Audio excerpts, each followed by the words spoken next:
What's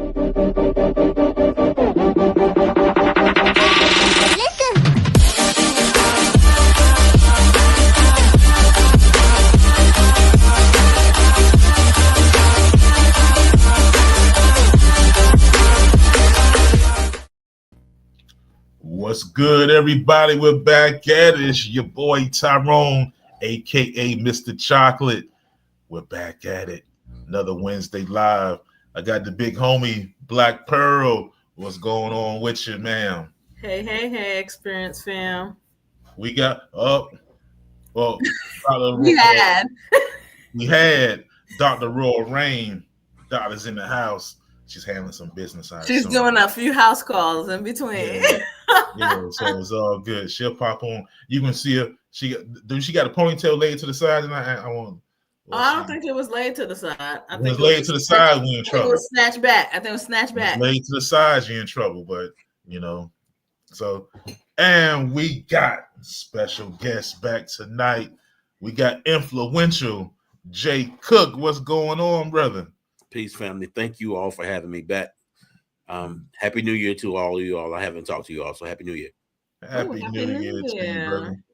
And before we move further, I gotta give a special shout out to my daughter Tyler.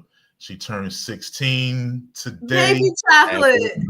And I gotta say, it caught me slipping a little bit.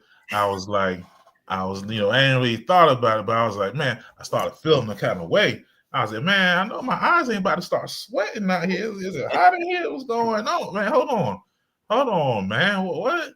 Because my little, you think about your kid like your little baby, and then they 16, and it's like, ooh, I don't know. This is kind of weird.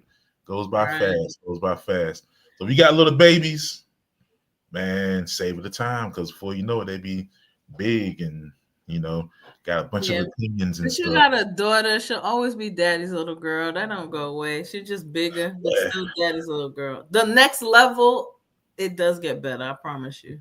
It does get better. Yeah, so shout out to her, Daddy loves you. Remember that. All right. Aww, and you gotta do it with the deep voice. Aww. All right. So we got some interesting information tonight. All right.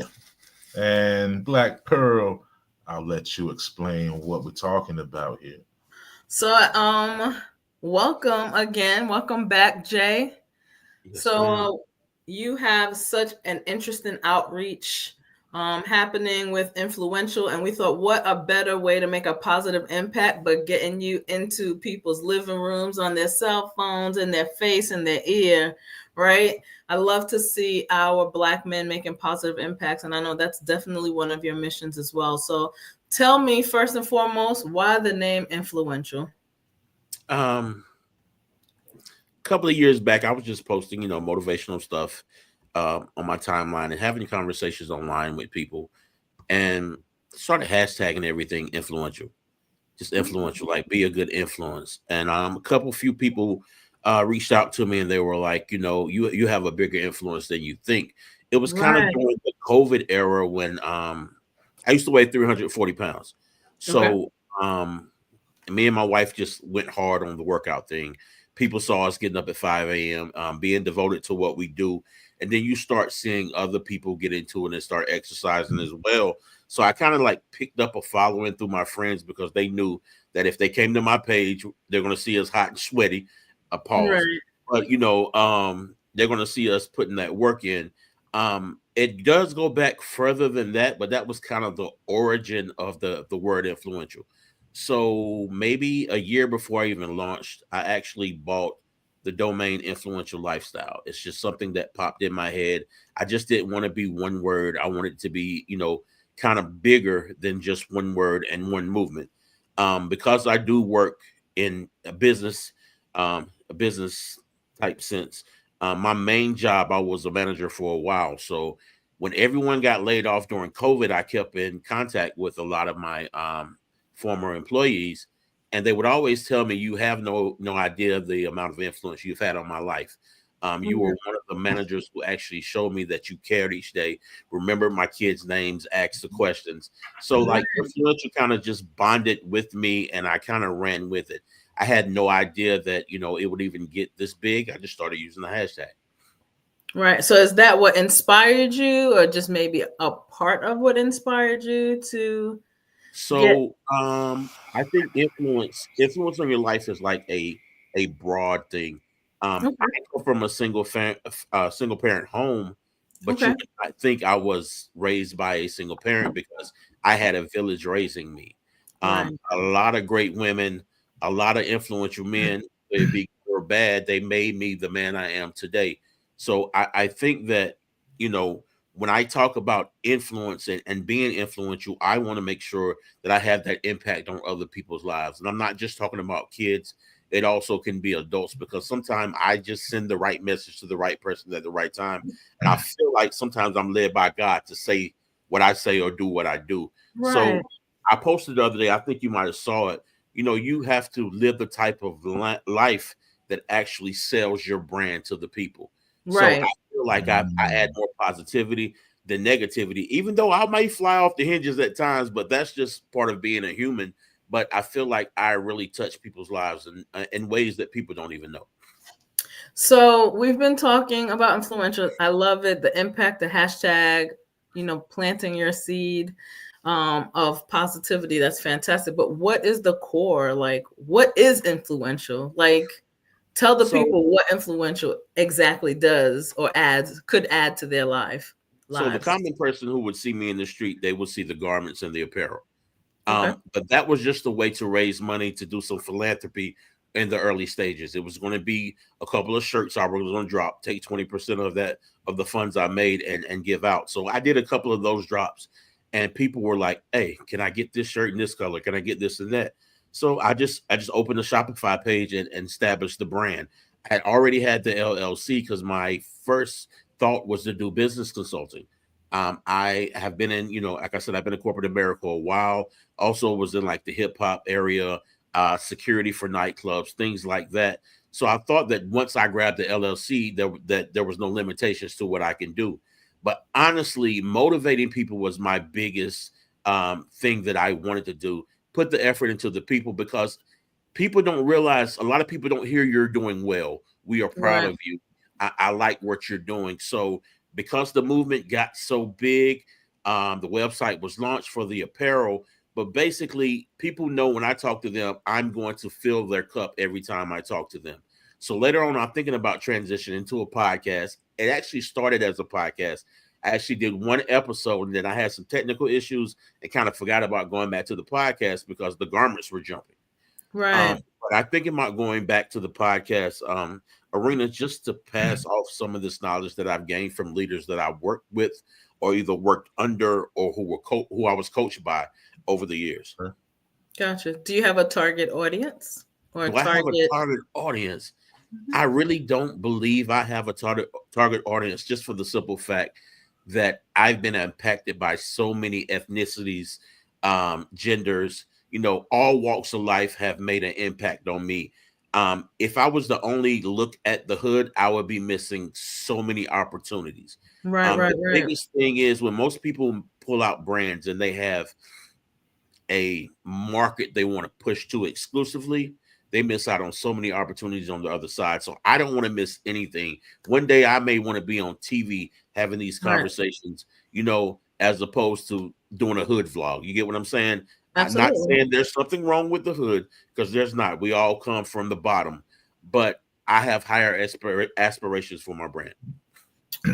Do you mind me asking where you're originally from and what that I wanted to say this a long time ago. I'm from the big city of Rayford, North Carolina. Okay. We're about 10 miles from Fayetteville, North Carolina, and Fort Bragg. Oh, that's where the Lumbies be at. Yeah, the Lumbies are down there as well. Yes, they are. Yeah, we're right next to like Red Springs, Laurinburg, you know, Aberdeen, all that's around my little town. I like to call it the big city of Rayford, even though it's very small. Yeah. So that's where you were born and raised? I was born in Fayetteville, of course, because they didn't have a hospital in Rayford. Well, I don't know. I'm not from here, so I'm asking.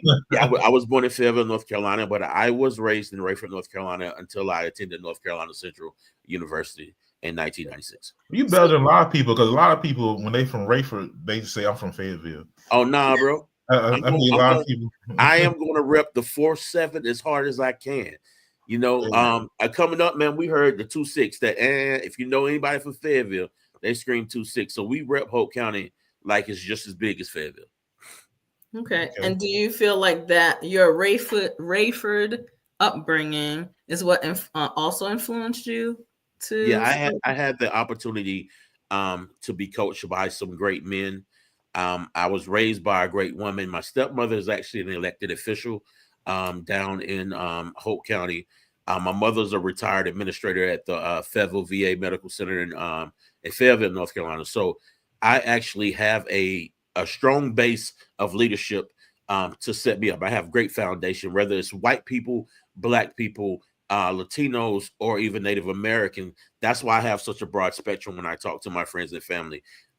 You will see me talk to my people, our community online, but some of the stuff I say isn't necessarily targeted to us, because there are people who are looking at you that you don't even know are looking at you.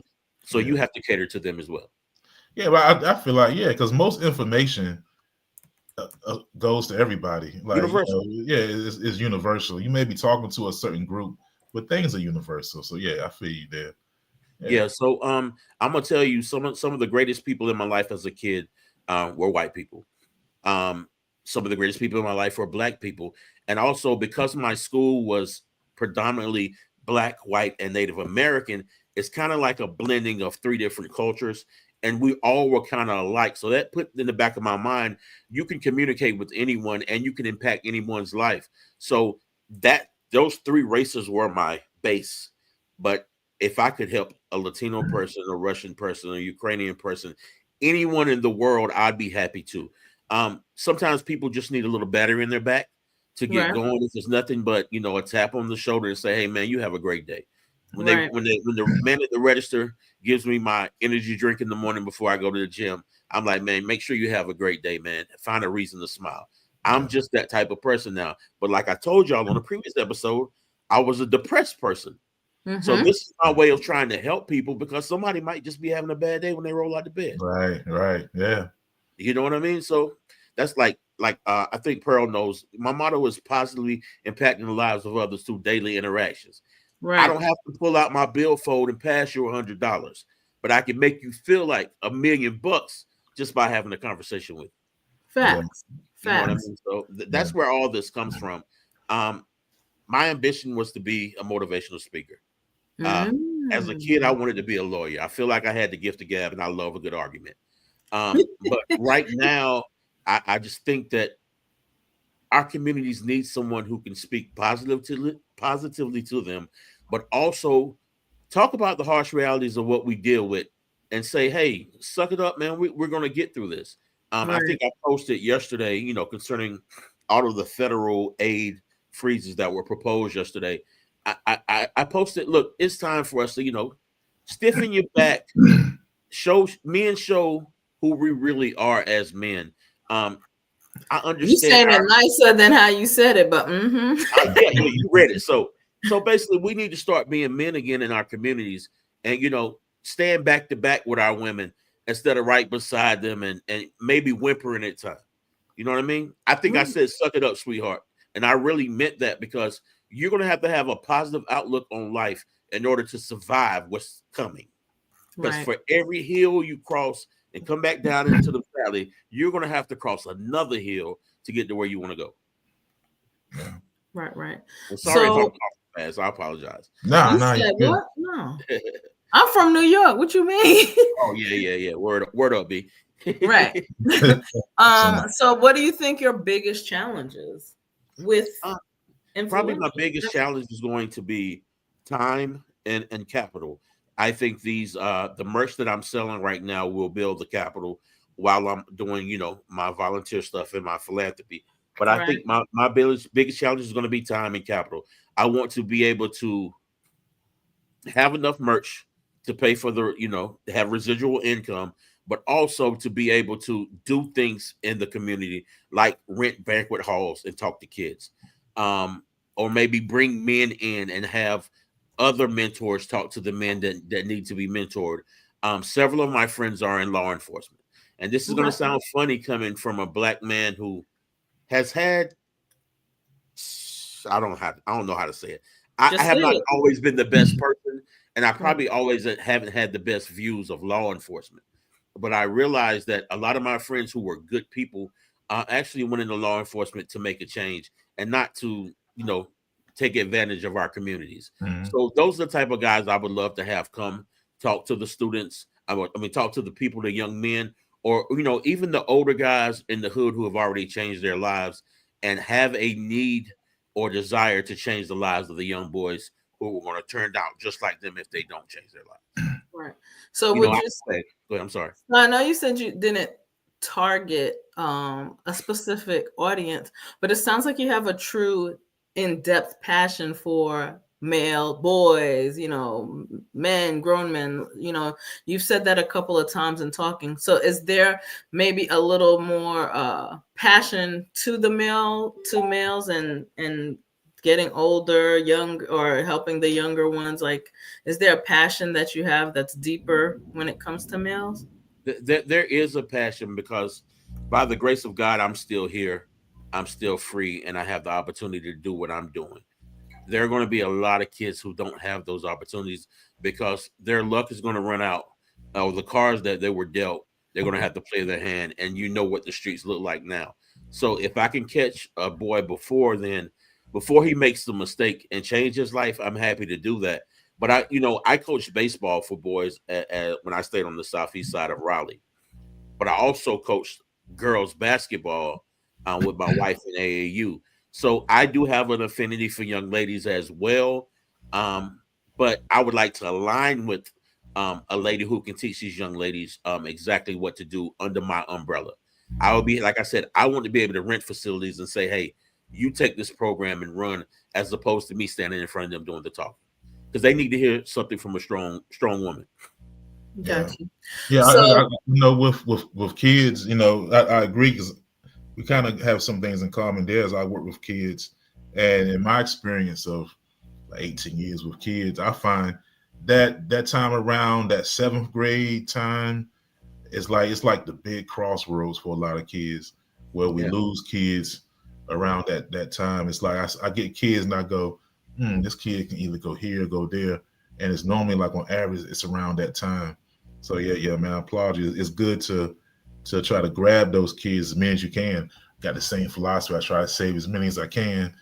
How big or little that number is, we gotta try. So it's good to see somebody else. Numbers. You know what I mean? Let's get the numbers. The doc will tell you, sometimes I just come outside to watch the boys play outside.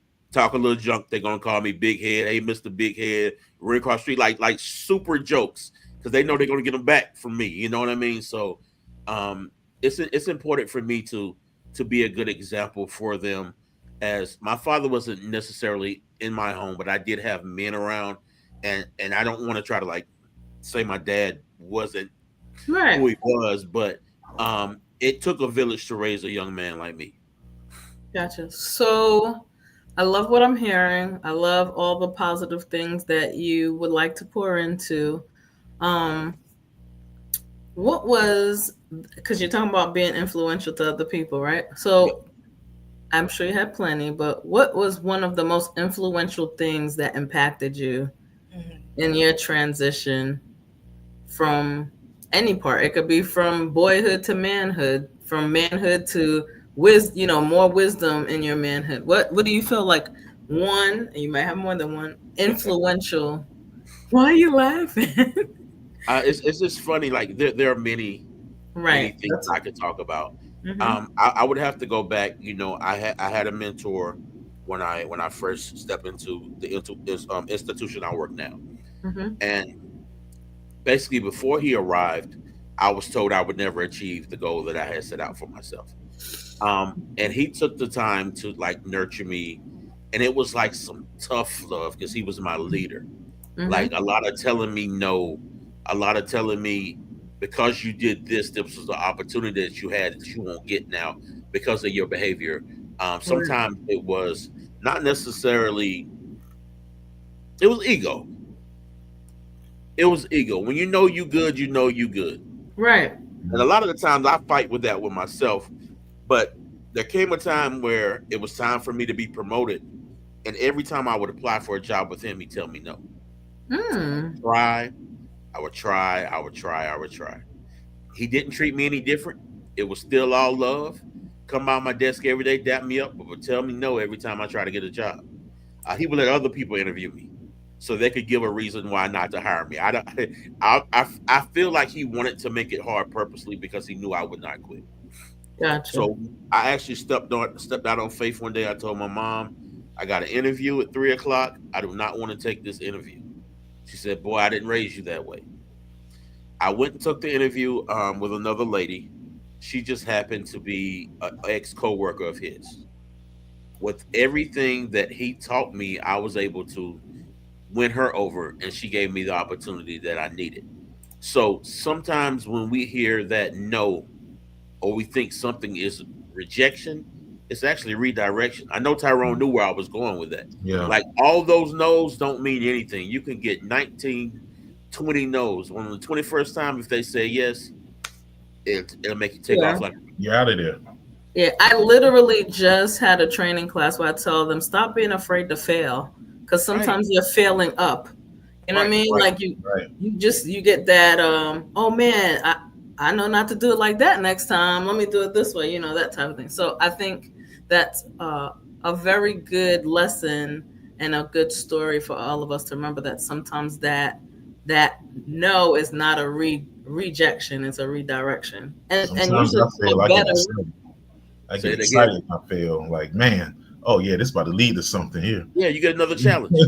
And I feel like that's out the way. Like I tell kids sometimes, like in sports, they mess up. I say, man, we good now. That's out the way. Right. Yeah, now we about to shine now. And it's like, okay, all right. You didn't lose, you learned. Yeah, you learn. Right. People have to look at, like, that's why I was so mad yesterday. I'm like, with a couple of news posts, the whole world went crazy over something we didn't even know if it was factual or not. So y'all ready? Y'all what they say, ready to throw the baby out with the water, or with the bath water? Yeah. I just felt so bad. It made me so angry because I mean, sometimes things can get crazy, but a positive outlook, your reaction to what's happening, will actually be the thing that brings you through. Yeah. Right. Okay. So of course you're always looking around, looking at how the world is affecting our youth, our males, our females. That's what you said. No targeted audience. Yeah. But I want to hone in on our youth. You know, I mean, not to sound cliche, they are our future. What do you feel about the condition of young men today? Like where they're at, the things that you see them experiencing?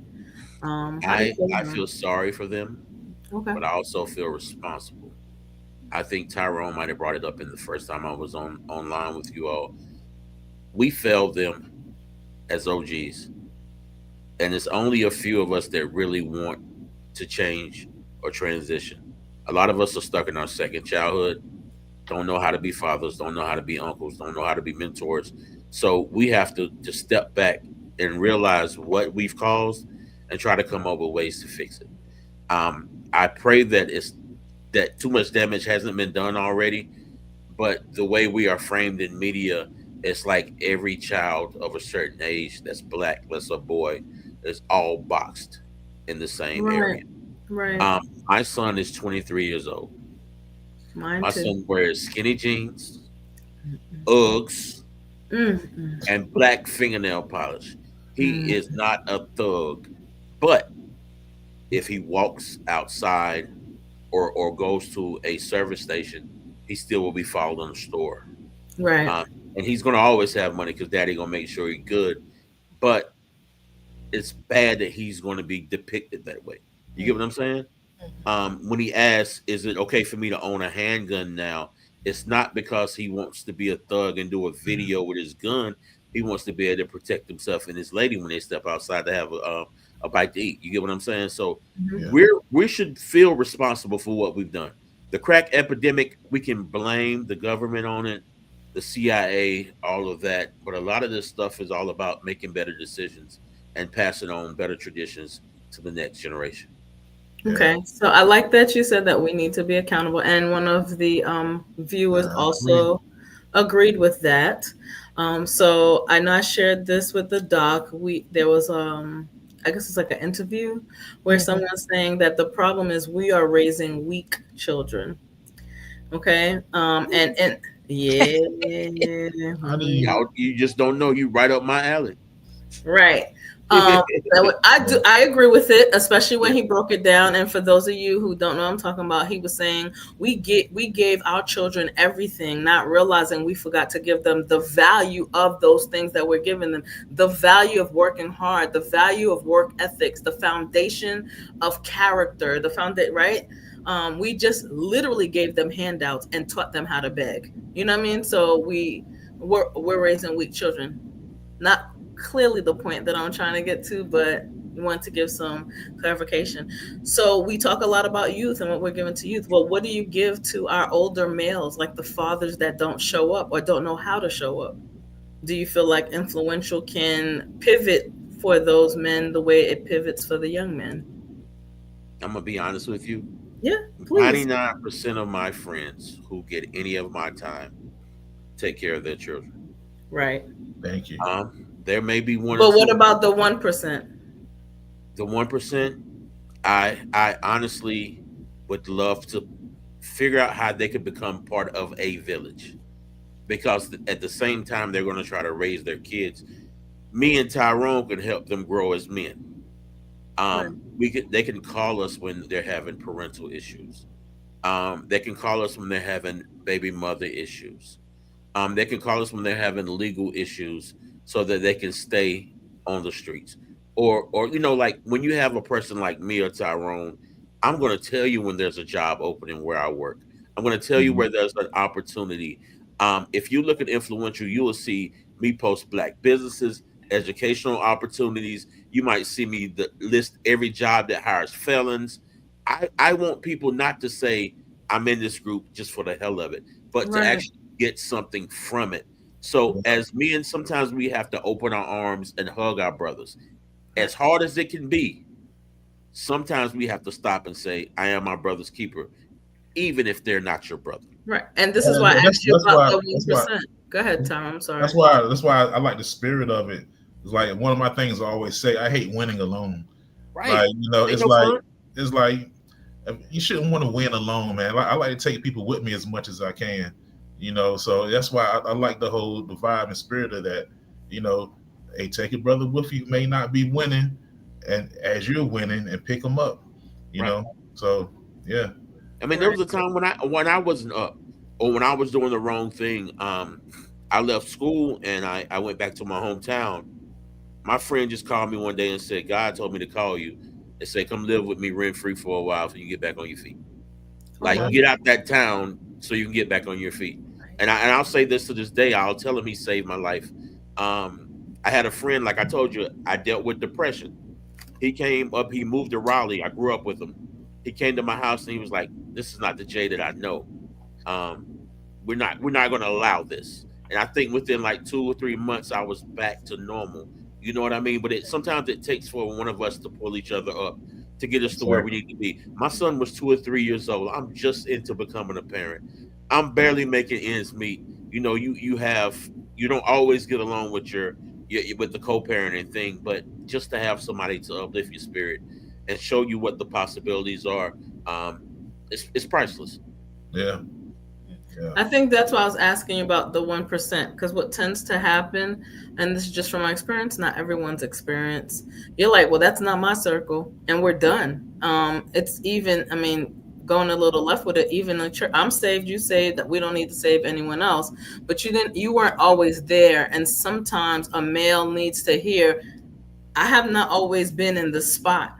I've fallen, I've scraped my knees, I've bumped my head, I've done that too. Here's how you could get here. It's better on this side. It's not easier, but it's better. And that's why I was asking, how do you have an idea or maybe even a vision of how you can meet those people where they're at and bring them to where you are? Because sometimes that's what it is, right? You got to meet them where they're at to inspire them to get to that next level.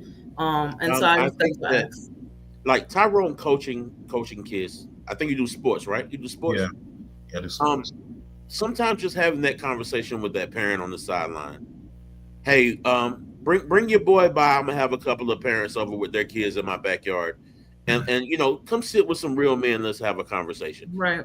Or you know, the doc knows it's 4 guys around here in my neighborhood. We're gonna get together at least, you know, once every month or two. Shoot the you know what, and we don't need but an hour, and all of us are gonna go back home like glowing. Like, boy, that's a fool right there. My neighbor, a fool. You know what I mean? But that's what it requires. It goes back to when your homeboy used to go ride his bike to your house and then say they got to go get Junior and they got to go get Keith and they got to go get Sean. And before you know it, y'all riding buddies. Right. You know what I mean? And then we can all be from different neighborhoods or different walks of life. I remember when I can tell a story. I hope nobody gets offended by it. I had a white family who kind of like adopted me as their black child. But their neighborhood was right next door to our neighborhood, which was the hood. My friends couldn't go to their house unless I came. Right. That's what we need to go back to. Right. You may not, people want to drag you to church, but they won't take you to a business seminar. Absolutely. They won't take you to a parenting seminar. Or, you know what I mean? Black wealth seminars. It's all about introducing new ideas and other perspectives to your friends to allow them to get to where they need to be. I can't save anyone, but there are people who are going to say, hey, Jay, man, you're doing some good stuff. How can I get involved? And then they'll come along. Right. Yeah. Absolutely. So I hear you talking about influential. I heard you said you were like 300 something pounds. So does influential also include healthy eating? So better believe it. Go ahead, Mr. Influential. I like to eat. I didn't think that.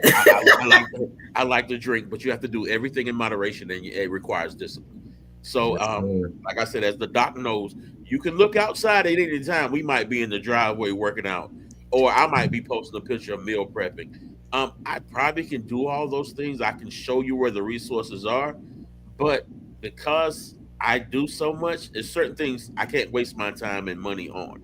Now, I did think about getting my personal trainer certification later on, maybe this year, and also my firearm instructor license, because I'm big on making sure that women actually are able to protect themselves and know how to use a firearm. We always get caught up in semantics of politics, and guns aren't necessarily well taken in our communities due to, you know, a high amount of gun violence. Right. But when you know better, you do better. And I think that being able to educate our community on how to eat better, how to work out, how to actually protect yourself, make sure you're securing your handgun in the right place so your kid can't get to it, when to take your gun out, what to do if something happens is way more important than anything right now, because we're at a time and age where I posted yesterday, the poor may decide to eat the rich at some point. Absolutely. The financial sector is failing for most Americans. So I have so many ideas swirling around this size 8 hat. Maybe by June, July, I'll figure it out, you know? Like learn how to grow some food. Yeah, learn how to grow food. Like I have a cousin, he's younger than me, but I swear he's one of the most knowledgeable guys I know. He went to Shaw University and lives out in Charlotte. Literally, he doesn't cut grass because his whole backyard is a garden. And I think it's wonderful. He has, he has a great family in which, he has an aunt, his mother, his father, all close to him. He has 3 daughters and a wife, and they're able to eat off his land. And he's taught them how to actually grow crops in their land as well. So it's just something that, there's something we need to go back to our roots. Like I said yesterday, Pearl and Doc, I don't know if you saw it. Our grandparents went through way more. They would be so mad at us at the condition we're in right now because we don't even know how to take care of ourselves. I say this all the time. I say we're like the spoiled rich kids of our people, right? And we want to sound like we're going through what they went through, but we're not. We got it way. We're not. We have every opportunity. Yeah. We have all the information at the palm of our hands, but we may be the generation after us may be one of the dumbest generations to come. I mean, Right. they can't even spell because they think this is how you spell something because this is how they talk. That's Um, I right. think it's very important right now that we educate our kids ourselves as well. I know the doc has so much of an education experience, but we cry about curriculum being taken out of our books, but we never trust the school system to actually raise our kids anyway. That's what we say anyway. Correct. But we Well, we allow them to go to, shouldn't. yeah. Right. Well, we allow many of us have allowed them to go to school, come home, do their own homework, and then hop on the video game. Right. Nobody is teaching. Nobody's actually teaching our history. Mhm. So, like you were talking about Rayford being a high Lumbee population, we actually sat down and learned about their heritage as much as we learned about our own. And I think once you move to bigger cities, they're not doing the same thing. They're going to teach you Yeah. American history, but they won't teach you the regional history. Like Right. we got a song. It was a song called "Henry Berry Lowry is My Hero." All the Lumbees sang it, and it's in my head forever because it was embedded in us to know the culture from which we came. The kids today don't know. That's true. And shout out to the Lumbees, man. Well, one thing I learned in the army about Lumbees, don't fight them people, man. Them jokers can fight, boy. If that joker's last name is Oxidine or what's the other last name? I'm not messing with you, man. Because if you look at my friends list, there's Halls, Cummins, Locklear, Oxendine. Locklear. They will not jump in my inbox and cuss me out tonight, okay? This is respect. Like I just know them jokers. Like when I was all the Lumbee guys I met in the army, they could fight. Oh yeah, man. Yeah. Them jokers. It's something about coming from nothing, man.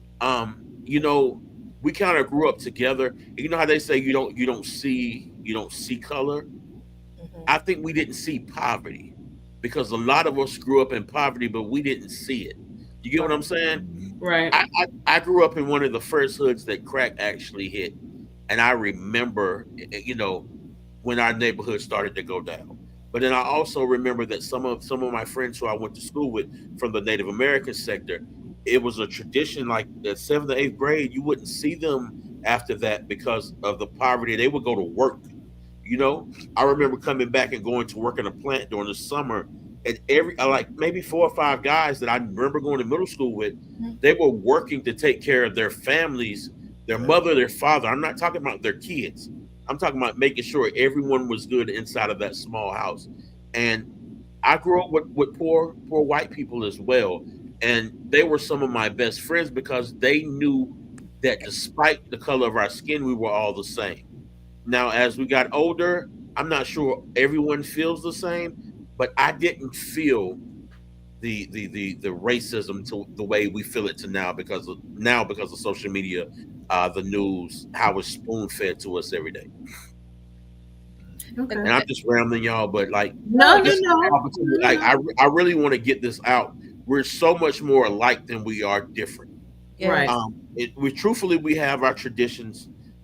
And all of that. But honestly, the only way we're going to coexist or even continue to exist is through love. Yeah. It's kind of because ironic. I posted earlier, about the young lady. She was a freedom rider, and I was thinking. Yes, I saw that. Yeah, so I was thinking, when you talk about history, a lot of times we forget. And sometimes on purpose, it's not just given to us that we've got some enemies. Now, I believe we got some enemies. We got some enemies. There's no doubt about it. But we've always had a lot of allies and friends too. And a lot of times we don't talk about that spirit. So like when you talk about getting rid of Black history and stuff, that things people try to do because people feel guilty. One of the reasons they feel guilty because they don't know their own history. They don't know. Man, there were some people who were doing some crazy stuff, but there was some John Browns who was riding for us. There was there was abolitionists, there was Quakers, there was we had allies too. Maybe if y'all understood that, you can relate to them instead of relating to the guy in the hood and trying to hide your history, because their history is more than the bad stuff. There were some good people too that were helping out. Maybe you can relate to that, and let's have all our history just told, so we ain't gotta feel all weird about it. But I don't know. mean, It was it just all a thought starts I at had home, earlier. bro. It all starts at home, man. You can put two kids in the daycare, 2 years old, one black, one white, maybe one Hispanic. They're gonna hug each other, dap each other up, play all day long until they can understand what their parents have taught them about another race, and then it all goes downhill from there. So it starts at home, man. It's a lot of things that have reverted. I think we've always had covert racism. Of course, you all know that from being the age that we are. But now it's more overt, and I would rather it be more overt than covert. Don't smile at me and spit on my back. Spit in my Right. face. You know what I'm Yeah, saying? So I know where you I love stand. when they come out. I love when they come out and say, You know, so but I really try not to dwell on the negativity of racism. But it's one thing we can learn. Whatever they try to erase from history, we can still teach as long as we're alive. Well, they can't get rid of Black history. We are Black history, so we have We to are keep Black it history. alive. Right. You know, I'm the product of going of a nowhere. young lady who was adopted by a woman who had a fifth grade education, maybe a fourth grade education. Um, Graduated from the first integrated school, high school in the county. Attended North Carolina A&T University, and she spawned me. So I am Black history. I am, I came from the dirt. They can say what they want about my mama buying me shoes and cars as a kid. She struggled to do that. Don't get it twisted. Probably a lot of times she was crying in the closet and I didn't even know. But just knowing her background and where she came up, there's no way I can give up. There's no way. I got people looking up to me now the same way I looked up to my mother because she was my superhero. And I'm not just talking about my kids. Like I told you before, the nieces and nephews matter. Yeah. The brothers and sisters Yeah. matter. Oh, The yeah. kids on the football team, the basketball team, the baseball team, they all matter because I watched my mother do that for years. So this is where some of this leadership comes from. Um, it's just like embedded in me. Like I laughed with my wife last night. I have so many benefits from being the son of my mother because my mother touched so many people's lives. Right. They benefited from her leadership, and to this day, all of her nurses that are still alive actually stay close. Like the majority of them, I could say maybe 50 to 60%. Carla once a month, take her out to dinner, take her out to lunch because she's retired. Hey, Cook, you're not doing anything. You want to meet me for lunch? So that's a blessing, and I don't want it. I want to leave that mark, and hopefully my kids can benefit from it. But I don't want the initial benefits right now. I just want to be remembered as that person who sparked the fire. You know what I mean? Right. I don't want to burn. I don't want to burn the system down. I just want to spark the fire to make everybody else to think a little more about who they are and what they can become. So Jay, Uh-huh. so I'm gonna piggyback off of that Yes, ma'am. that thought, which is when you speak about influential lifestyle, Uh-huh. and I don't put limitations on how far anybody's opportunities and dreams can go. Yep. That's not what I do, because at all, because sky's the limit as far as I'm concerned. So I say that and preface that to ask you what's next for influential lifestyle, like like in your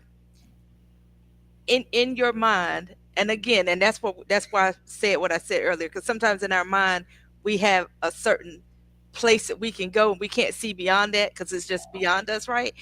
But where do you see influential lifestyle going? Because you said earlier it is more than just a merch. It is a true movement. It's a true lifestyle because it starts with mindset. So can you kind of share with us and our viewers, and all of those that love the influential lifestyle, where you going? How far are you going to go? I don't know how far I'm gonna go. I'm gonna tell you like this: as long as I have breath in my body, I want to be learning and creating. I really would like to start a mentorship program with men and women where we can work with kids on a grand scale. I would like to be the think tank. I wouldn't always want to have to do everything myself, but I would like for people to, lock arms with me and actually bring something to the community that's bigger than this shirt or bigger than a Facebook post or bigger than a conversation. I would also like to write a book.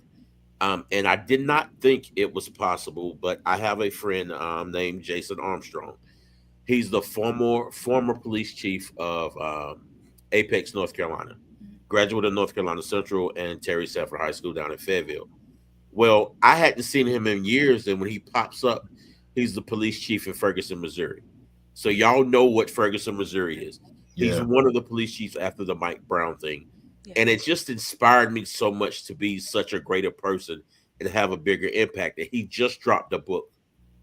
And it just inspired me like I can write a book. I like words are nothing to me, but I just have to figure out, what I want to talk about, what my target audience would be for each piece of literature I would write.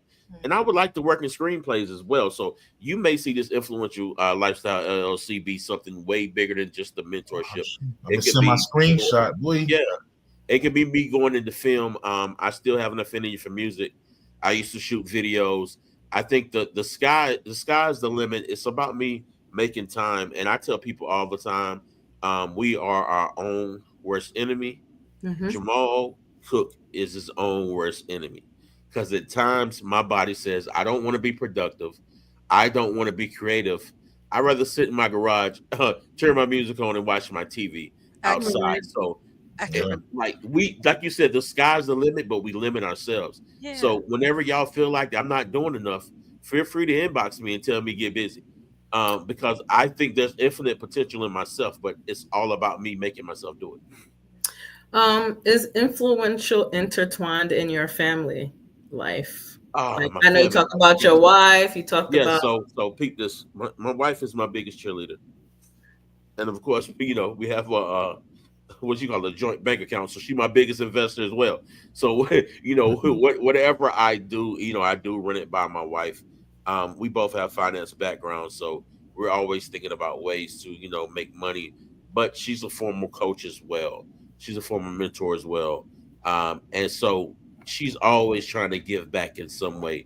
I'm the type of person that I used to be the type of person where I'd rather give you some money than my time. My wife is the type of person she'd rather give you some time and attention to show you a really love, as opposed to what I would do. So we're kind of meeting in the middle now. She's Right. changing me a whole lot. So she's very important. influential. Yeah, she's very influential. Um, my daughter just wants the gear. Like she's Right. like, just give me another sweatshirt, give me a crop top, let me rock it. Let me take it to campus because she's at school right now. But she's behind me 100%. My mother, of course, I think my mother has every color shirt I've ever printed. My stepmother, I have a cousin named Kim. She's on the chat right now. I Yeah, think she definitely shouted you out and shouted yeah, her. yeah. Every time I drop something, she's like, "Oh, I didn't even know you had dropped that." So she was looking for the new colors and went in and picked up the old colors the other day. I'm like, "Well, thank you, cuz." But my family is behind me because a lot of people know who I used to be. Didn't Right. always have the most positive outlook on life. Even my older friends, maybe 2-3 years older, the ones I call the big homies, the ones I told my mama, such and such got these sneakers, man. I gotta have them by Friday, mama. Those guys knew who I were, so now they clap for me. They tell me they love the person I am, so I consider them family as well. Okay. And so you said that your wife is your biggest cheerleader, investor, all that other stuff. So Mhm. does influential encourage that couple? Like we talked about males, we talked about you want women, and we've talked on this show before about how the black male and the black female tend to kind of bump heads instead of being colleagues. They kind of like oppose. They don't realize they're allies. Do you support that as well? I support marriage 100%. The best thing that happened to me was that woman downstairs. You know what I'm saying? So, She definitely need to run upstairs and come in the camera now. Like you're back. You're right. like I can honestly say, the doc knows. My wife kind of keeps me in line. Right. I enjoy the motivation she gives me when she has those tough conversations. Even though I'm pissed off, I'll come back later on and be like, "You're right. There's some things I need to change." I think a man, when the Bible say, when a man finds a wife, he finds a good thing. I think I found a great thing, to be honest with you. We always talk about 80-20. If 80% of the time is good, I can deal with that other 20. You get what I'm saying? Absolutely. With time, you will learn to work around your feelings. and know that there's always love there, regardless if you're happy that day or not. Gotcha. Okay. And I'm not just saying that because she's watching, because I know she's watching. Like I said, she's my biggest supporter. But I mean, I would tell anybody that. And also, you know, my family and my friends will also tell you that since this woman came into my life changed. So she's definitely the backbone, and I definitely support any man that's trying to find a wife to go ahead and find one. Well, find a good wife. Okay, that's what I said. Come on, fix them true. words. Fix them words. A good one, yeah. Gotcha. Okay, so, wow, this was so good. I feel like we could keep talking forever. It's on forever. All right, we're looking. So it's 2025. Okay, so let's say 20 years from now. Yeah, I'm going that far. Right. What are the words? Like when someone hears influential lifestyle 20 years from now, what are some of the words that you want to line up with the influential lifestyle? Like when people talk about influential lifestyle, what should be the words, or what are the seeds that you're sowing going to create in other people? What is that? Look at that. I want. Oh, he about to log off now. That boy, he about to get out of here now. Well, we about to lose him. Right, quickly. No, go ahead. So go ahead. I take pride. So in the current company I work for, I was able to manage 5 people who became leaders in the organization. I want people to remember influential lifestyle as of I guess the place where the building blocks were laid for our future leaders. Somebody's going to have to come after us. There's going to have to be another Tyrone. There's going to have to be another Jamal to actually reach back down and pull someone up.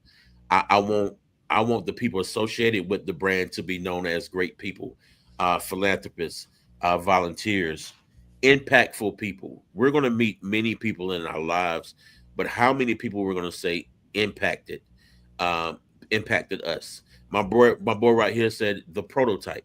Right. My man Will, I went to school with him, and then we bumped back into each other maybe a few years ago, and it's like I know he sees my growth, so I'd be like, "Dog, you're feeding me," and he'd be like, "You're feeding the people. You're feeding me too." So I want to be that hub of greatness, of leadership.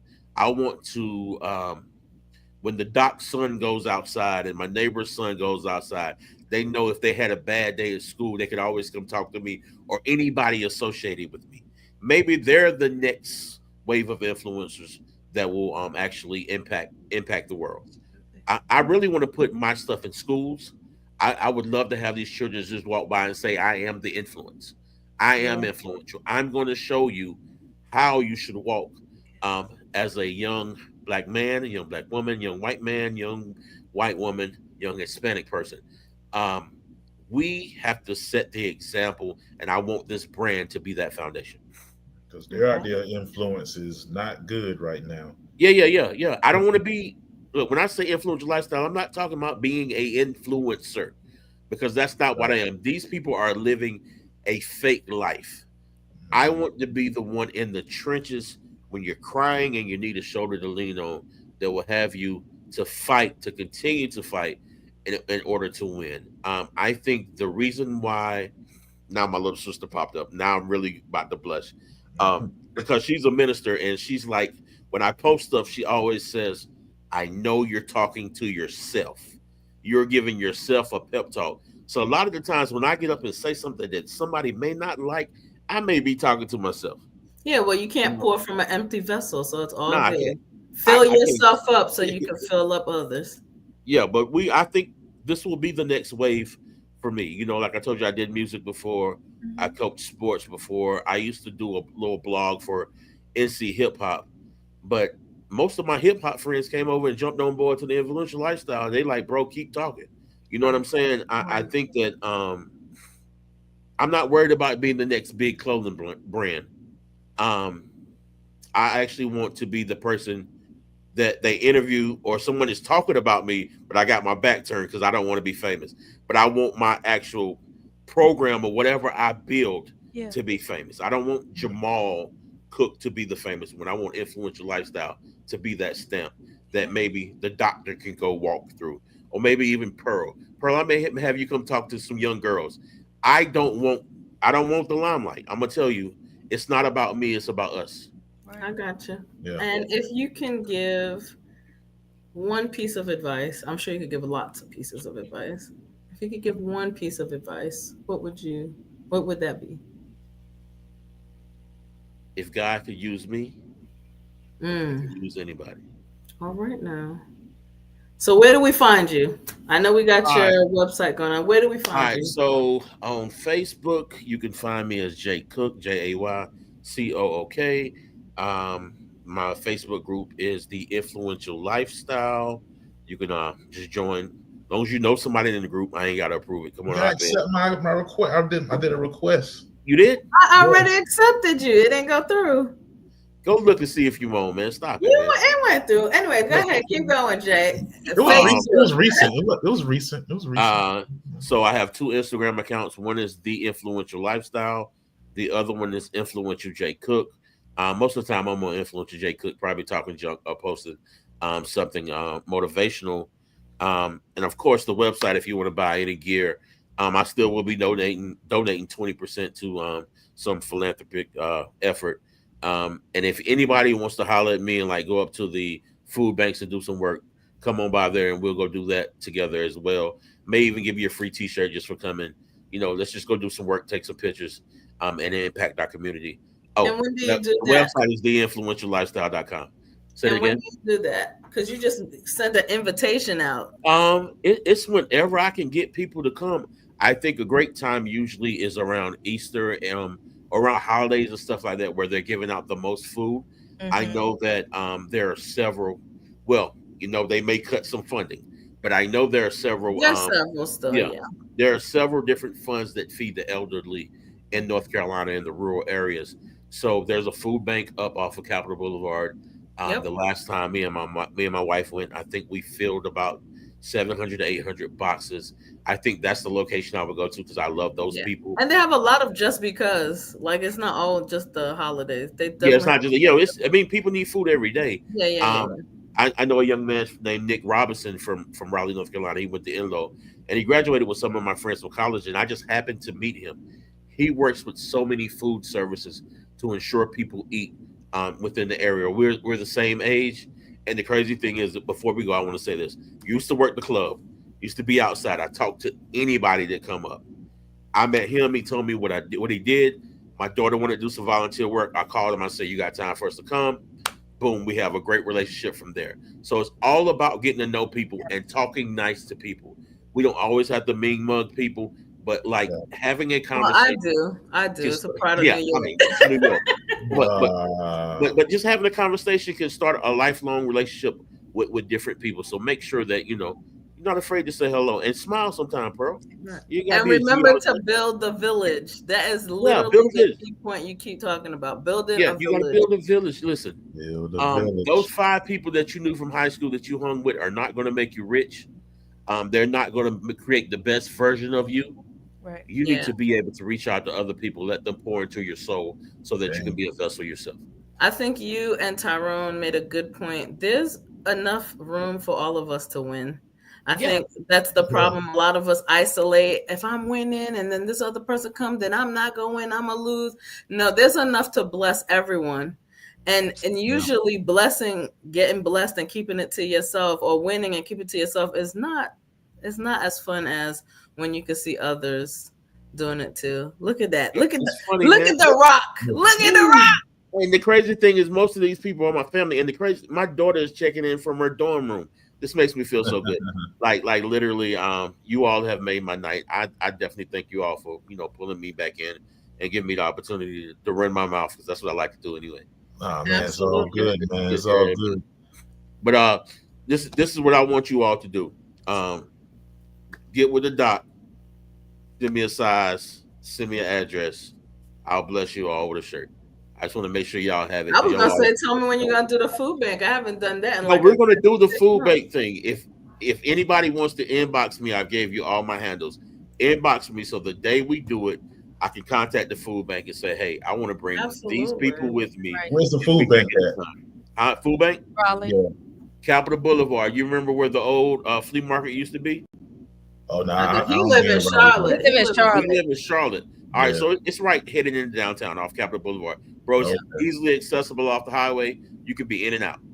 Yeah, I used to do it at the women's shelter, but they've had some stuff Yeah. happening that stops them from just doing that. But yeah, Yeah, that can the absolutely. community. I'm gonna reach The out. community is going to have to pull itself back up.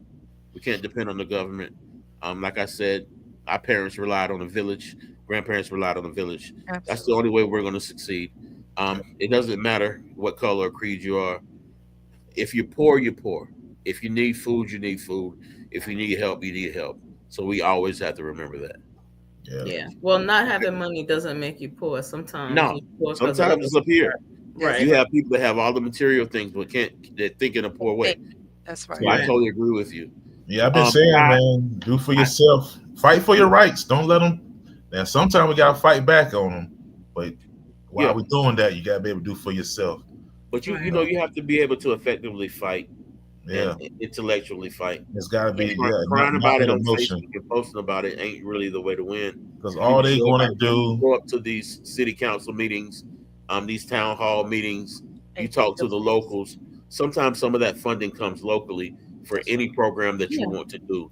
And sometimes your greatest weapon is not popping off in the mouth or popping off a gun. It's filling yourself with the right knowledge so that you can be filled with that. You get really far with the right knowledge. The word is grassroots.